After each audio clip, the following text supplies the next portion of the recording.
In the past few weeks, we have told you about people who look death in the face and live to tell about it. This morning, we have the story of the Silverwood family and their first-hand account of horror at sea.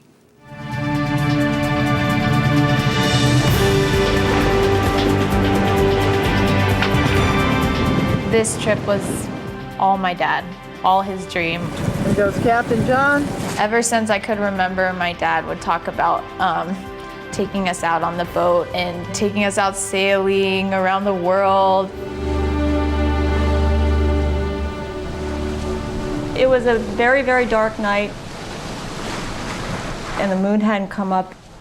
And I went down to my stateroom to relax because it was the end of the evening. And all of a sudden, we looked at my son, Ben, who just screamed, "Reef."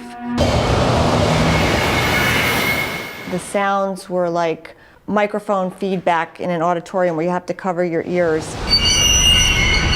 And then I hear stuff breaking, alarms start going off. We came running up on deck. It was like mass hysteria. The 2,500-pound mast just came flying down, almost like a baton, swirling. And then I heard John scream.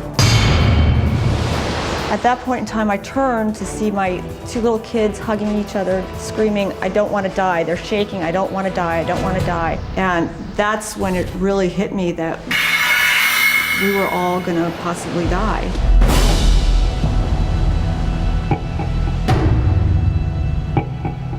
And we are joined by Jean Silverwood and her daughters, Amelia and Camille. Good morning to you all. Good morning, Harry. Thanks for having me. So here is this adventure of a lifetime on this catamaran. How long had you been out on this trip when this happened? 2 years. We had left in August of 2003, and it happened in June of 2005. My gosh, so you really had been out there. Mm-hmm.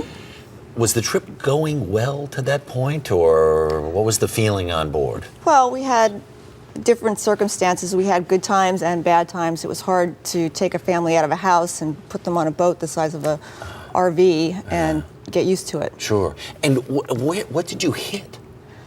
We hit a reef. It was a reef, yeah. A literal reef. It was a reef that was about 10 or 12 miles off of a little atoll in the South Pacific that, and the problem is it happened at dark. Wow. So.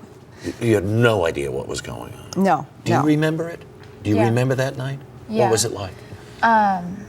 Well, it's hard to go back to going into details about it, but it was dark and... How afraid were you?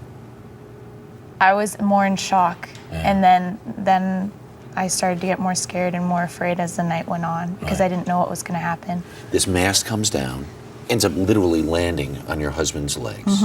First we heard him scream, and then we went up to look where he was, and the mast was just laying right across him, and he was laying on the deck. Right. What are your choices at that point?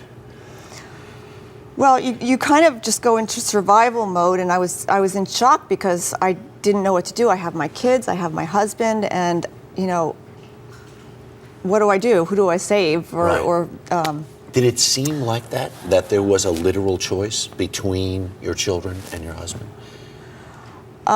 As the night progressed, yes. Yeah. Yes, because we knew he was pinned underneath the mast and the boat was being destroyed, so it was like there was a point in time where I thought I might have to leave my husband in order to save the kids. To save the kids. Were you all on the boat at this point after the crash, or could you seek refuge on the reef itself?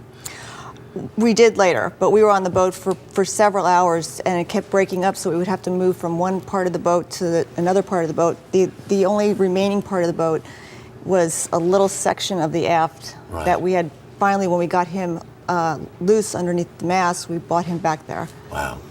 It is a harrowing tale, and it is told in amazing detail in an amazing way on 48 Hours. We thank you all for joining us. We are going to leave the ending for people to see on television. Okay, thanks, Sarah. All right, great. Thank you all for being here. That's Jean, Emile, and Camille Silverwood. And you can see 48 Hours, Live to Tell, this Saturday at 10, 9 Central, right here on CBS.